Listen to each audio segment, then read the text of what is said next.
اسرائیلی فوج نے گزشتہ رات شمالی غزہ میں کچھ زمینی حملے کرتے ہوئے جنگجوؤں کے متعدد ٹھکانوں کو تباہ کر دیا۔ اس کارروائی کو غزہ میں مکمل فوجی حملے کی تیاری کے طور پر دیکھا جا رہا ہے۔ یہ حملے اس وقت ہوئے جب اقوام متحدہ نے خبردار کیا کہ 18 روز سے جاری فضائی حملوں کے نتیجے میں حالات مکمل تباہی کے بالکل قریب آ چکے ہیں۔ عسکریت پسند تنظیم حماس کے زیر کنٹرول غزہ میں وزارت صحت نے بدھ کو کہا تھا کہ گزشتہ 24 گھنٹوں کے دوران 750 افراد ہلاک ہوئے، جو ایک روز قبل ہونے والی 704 ہلاکتوں سے زیادہ تھی۔ New York. اقوام متحدہ کی سلامتی کونسل میں مشرق وسطیٰ کے تنازع سے متعلق ایک اور مشترکہ قرارداد ناکام ہو گئی۔ اس میں امریکہ کی طرف سے انسانی ہمدردی کی بنیادوں پر جنگ میں وقفے کا مطالبہ کیا گیا تھا، جسے روس اور چین نے ویٹو کر دیا۔ امریکہ اور برطانیہ نے اس کے بدلے میں روس کی طرف سے فوری جنگ بندی کی تجویز کی مخالفت کی۔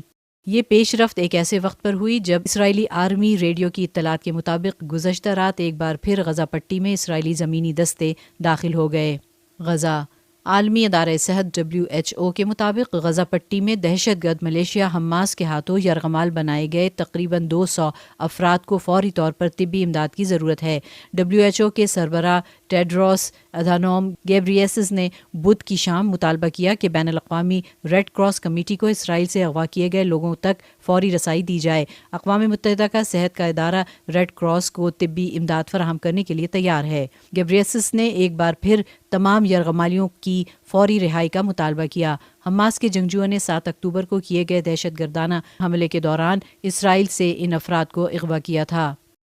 برسلز۔ یوکرین جنگ اور مشرق وسطیٰ میں جاری کشیدگی کے بیچ یورپی یونین سربراہی اجلاس آج جمعرات سے شروع ہو رہا ہے۔ اس بار اسرائیل اور حماس دہشت گرد ملیشیا کے مابین تنازع کو روکنے جیسے موضوع کو مرکزی حیثیت حاصل ہوگی۔ اس کے علاوہ روسی جارحیت کا سامنا کرنے والے ملک یوکرین کی حمایت جاری رکھنے پر بھی بات چیت متوقع ہے۔ اس ملاقات میں یوکرین سے یورپ مہاجرت کرنے والے افراد کی آمد کا موضوع بھی زیر بحث رہے گا۔ برسلز میں اس سربراہی اجلاس کے موقع پر سربیا اور کوسوو کے درمیان ثالثی کا ایک نیا انیشیٹو بھی پیش کیا جائے گا۔ ستمبر کے آخر میں شمالی کوسوو میں کشیدگی بڑھ گئی تھی، جس کے نتیجے میں متعدد ہلاکتیں ہوئیں۔ لیوسٹن۔ امریکی ریاست مین میں مسلح شخص کی فائرنگ میں 20 سے زائد افراد ہلاک ہو گئے۔ NBC نیوز نے متعدد پولیس حکام کے حوالے سے رپورٹ کیا کہ مزید 50 سے 60 افراد زخمی بھی ہوئے ہیں۔ فائرنگ کرنے والا شخص فرار ہو گیا ہے اور پولیس اس کی تلاش میں ہے۔ یہ واقعہ شہر لیوسٹن کے چھوٹے سے قصبے میں پیش آیا۔ لیوسٹن پولیس کے مطابق مسلح شخص نے پہلے اسکیم کے اس بار میں فائرنگ کی، جس کے بعد لگ بھگ 6.5 کلومیٹر دور واقع ایک بولنگ کلب کی گلی والے تفریحی مرکز میں رائفل سے گولی چلائی۔ امریکہ میں بھاری آتشی اسلحے بھی آسانی سے دستیاب ہیں اور وسیع پیمانے پر گردش کر رہے ہیں۔ اس ملک میں 12 مہلک فائرنگ کے واقعات رونما ہوتے ہیں۔ واشنگٹن میں چیمبر آف کانگریس نے قدامت پسند ریپبلکن نمائندے مائک جانسن کو اسپیکر منتخب کر لیا۔ اس طرح 3 ہفتوں تک مفلوج رہنے کے بعد امریکی ایوان نمائندگان اب دوبارہ فعال ہو گئی ہے اور قانون پاس کر سکے گی۔ جانسن سابق صدر ڈونلڈ ٹرمپ کے حامی ہیں۔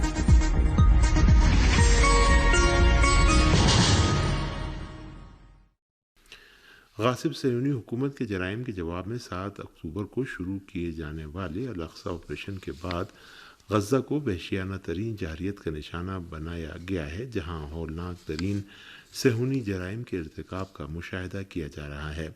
غاصب صہیونی حکومت کی جانب سے غزہ کے مختلف رہائشی علاقوں اور بنیادی تنصیبات پر 24 گھنٹے بمباری کی جا رہی ہے اور جنوبی غزہ میں امن ہونے کا دعویٰ کیے جانے کے برخلاف صہیونی حکومت کی جانب سے غزہ کے کسی بھی علاقے کو جارحیت کا نشانہ بنائے جانے سے گریز نہیں کیا جا رہا ہے۔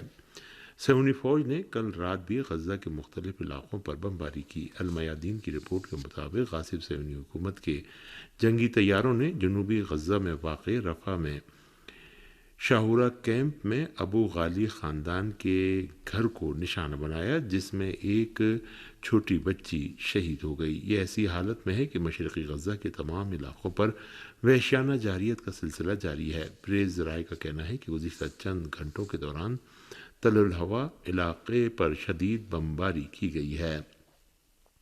صہیونی حکومت کے جرائم کے جواب میں 7 اکتوبر کو شروع کیے جانے والے الاقصی آپریشن کے بعد غزہ اور خاص طور سے مشرق البریج اور النصیرات کو وحشیانہ ترین جارحیت کا نشانہ بنایا گیا ہے، جہاں ہولناک ترین صہیونی جرائم کے ارتکاب کا مشاہدہ کیا جا رہا ہے۔ نتیجے میں غزہ کے ہسپتال میں مزید فلسطینی شہدا، خاص طور سے بچوں کی لاشیں منتقل کی گئی ہیں۔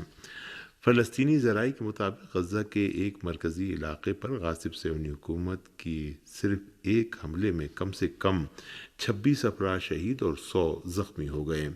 فلسطین کی وزارت صحت نے اعلان کیا ہے کہ گزشتہ 24 گھنٹے کے دوران صہیونی حکومت نے غزہ پر 43 مرتبہ حملے کیے، جن میں 756 افراد شہید ہوئے، جن میں 344 بچے اور 397 سن رسیدہ افراد شامل ہیں۔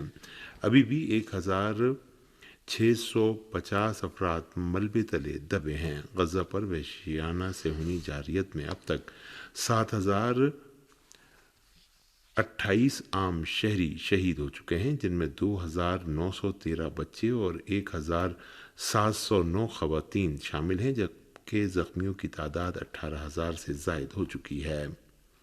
پوری دنیا کی عالمی شخصیات اور دانشوروں نے اقوام متحدہ کے سیکرٹری جنرل کے نام خط ارسال کر کے غزہ پر صہیونی حکومت کے مظالم اور وحشیانہ جرائم کی مذمت کی اور صہیونیوں کے حملوں کو فوری طور پر بند کرانے کا مطالبہ کیا۔ ہمارے نمائندے کے مطابق دنیا کے تقریباً 300 معروف دانشوروں نے اقوام متحدہ کے سیکرٹری جنرل کے نام خط ارسال کر کے ان سے کہا ہے کہ وہ غزہ پر صہیونی حکومت کے وحشیانہ حملوں کو بند کرانے کے لیے فوری طور پر مداخلت کریں۔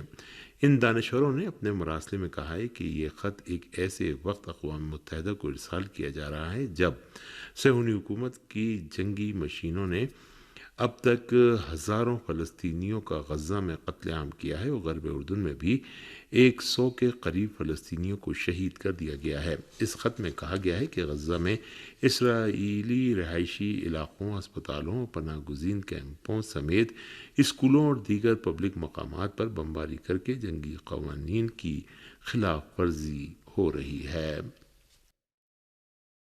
روس کے صدر ولادیمیر پوتین نے صہیونی جارحیت کے نتیجے میں غزہ کی صورتحال کو انسانی المیہ قرار دیا ہے۔ روس کے صدر ولادیمیر پوتین نے غزہ کے عوام کو اسرائیل کے ذریعے اجتماعی سزا دیے جانے کی مخالفت کرتے ہوئے کہا کہ اس طرح کی کارروائیوں میں عورتیں، بچے، بوڑھے اور کنبے قتل کیے جا رہے ہیں۔ روسی صدر پوتین نے کہا کہ اس وقت سب سے اہم کام یہ ہے کہ اس قتل عام کو بند کرایا جائے کہ صدر پوتین نے بڑھتے ہوئے بحران فلسطین سے مغربی ایشیا اور پوری دنیا کے لیے خطرناک نتائج برآمد ہونے پر خبردار کرتے ہوئے کہا کہ یورپ میں کفر بکنے اور مسلمانوں کے مقدسات کی توہین کیے جانے پر آنکھیں بند کر لی جاتی ہیں اور بعض ممالک تو نازی جرائم کی سرکاری سطح پر قدردانی بھی کرتے ہیں۔ غزہ پر جاری صہیونی حکومت کے وحشیانہ حملوں کے خلاف لیبیا نے صہیونی حکومت کے متعدد حامی ملکوں کے سفیروں کو اپنے ملک سے نکال دیا ہے۔ لیبیا نے برطانیہ، امریکہ، فرانس اور اٹلی کے سفیروں کو غزہ پر صہیونی حکومت کے جارحانہ حملوں کی حمایت کے باعث دارالحکومت طرابلس سے نکال دیا ہے۔ یہ فیصلہ لیبیا کی پارلیمنٹ کی جانب سے غزہ پر صہیونی حکومت کے مسلسل جنگی جرائم اور حملوں میں شدت آنے کے بعد صہیونی حکومت کے جرائم کی حمایت کرنے والے ممالک کے سفیروں کو جلد از جلد لیبیا سے نکل جانے کے اعلان کے بعد لیا گیا ہے۔ لیبیا کی پارلیمنٹ نے ایک اور فیصلے میں صہیونی حکومت کے جرائم کی حمایت کرنے والے ممالک کو تیل کی برآمدات بند کرنے کا مطالبہ کیا ہے۔ عراق کی اسلامی مزاحمت نے عراق میں دہشت گرد امریکی فوج کی عین الاسد چھاؤنی پر حملہ کیا ہے۔ عراق کی اسلامی مزاحمت نے ایک بیان جاری کر کے اعلان کیا ہے کہ اس نے مغربی عراق میں واقع دہشت گرد امریکی فوجی چھاؤنی عین الاسد کو ڈرون سے نشانہ بنایا ہے۔ بعض خبری ذرائع نے جمعرات کی صبح شمالی عراق میں واقع حریر نامی امریکی فوجی اڈے پر بھی ڈرون حملے کی خبر دی ہے۔ عراقی مزاحمت نے حال ہی میں شام اور عراق میں امریکی اڈوں کے خلاف اپنے حملے تیز کر دیے ہیں۔ پاکستان کے وفاقی وزیر داخلہ نے کہا ہے کہ غیر قانونی مقیم افراد اور مہاجرین کو ملک سے نکالنے کے لیے حتمی پلان تیار کر لیا گیا ہے اور اب کوئی بھی رعایت نہیں کی جائے گی۔ پاکستان کے وفاقی وزیر داخلہ سرفراز بگٹی نے اسلام آباد میں ایک پریس کانفرنس میں کہا کہ غیر قانونی طور پر مقیم افراد کی نشاندہی ہو چکی ہے اور اب ان کو ملک سے باہر نکالنے کا حتمی پلان بھی تیار کر لیا گیا ہے، اور ان کا کہنا تھا کہ غیر قانونی مقیم افراد کے لیے عارضی کیمپ بھی قائم کر دیے گئے ہیں اور اس سلسلے میں اخراجات صوبائی حکومتیں برداشت کر رہی ہیں۔ پاکستان کے وزیر داخلہ نے کہا کہ 1 نومبر کے بعد غیر قانونی طور پر مقیم افراد کے معاملے پر کوئی سمجھوتا نہیں ہوگا۔ انہوں نے یہ بھی کہا کہ جتنے بھی غیر قانونی شناختی کارڈ بنائے گئے ہیں ان پر نادرہ دن رات کام کر رہا ہے۔ جنہوں نے جعلی یا غیر قانونی شناختی کارڈ بنائے ہیں ان کے خلاف قانونی کارروائی ہوگی، خواہ اس کے لیے ہمیں کچھ بھی کرنا پڑے۔ پاکستانی وزیر داخلہ نے کہا کہ اگرچہ یہ انتہائی مشکل کام ہے لیکن اس کو پورا کیا جائے گا۔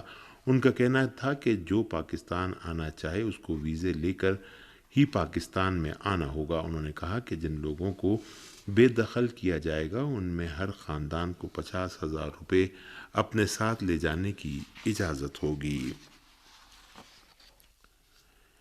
پاکستان کے وزیر خارجہ نے ایران کے ساتھ دو طرفہ تعلقات کی سطح پر خوشی کا اظہار کرتے ہوئے کہا ہے کہ اسلام آباد شنگھائی تعاون تنظیم میں تہران کے ساتھ تعاون کی توسیع کا خواہاں ہے۔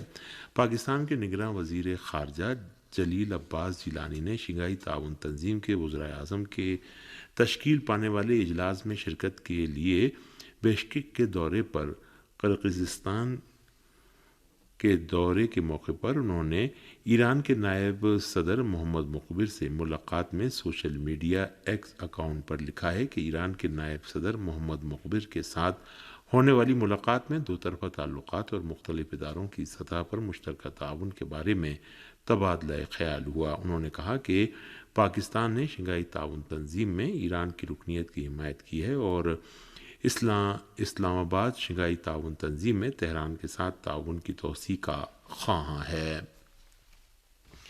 اسلام آباد ہائی کورٹ نے ایون فیلڈ اور العزیزیہ ریفرنس میں سابق وزیر اعظم میاں نواز شریف کا سزا کے خلاف اپیل کا حق بحال کر دیا۔ سزا کے خلاف اپیل بحال کرنے کی درخواستوں پر اسلام آباد ہائی کورٹ کے چیف جسٹس کی سربراہی میں 2 رکنی بینچ نے سماعت کی۔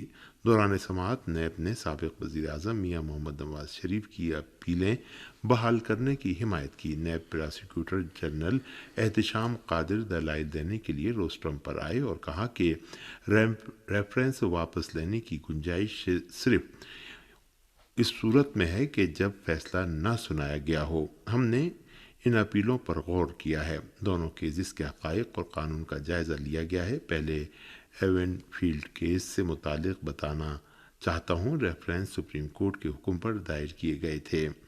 سپریم کورٹ نے ریفرنس دائر کرنے کا حکم دیا بلکہ JIT بھی تشکیل دی۔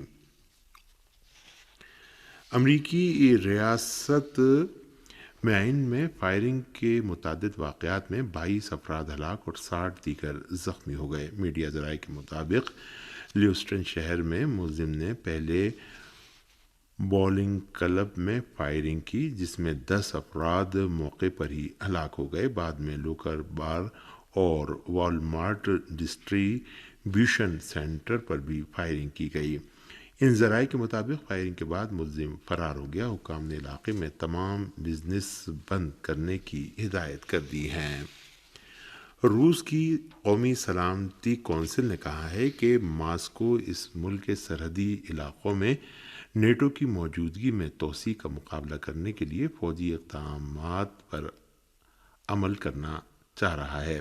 ڈمیٹری میدویدوف نے کہا کہ دنیا اور روس کے اطراف کی صورتحال بدستور کشیدہ اور ناامن ہے۔ روس کے پڑوسی ملکوں میں بھی نیٹو مسلسل اپنی فوجی موجودگی کو تقویت دے رہا ہے۔ انہوں نے مزید کہا کہ روس اگلے سال ایک اور فوجی یونٹ، 7 ڈویژن، 19 بریگیڈ، 49 ریجمنٹ اور ایک چھوٹا بیڑا بنانے کا ارادہ رکھتا ہے۔ اسی کے ساتھ ہی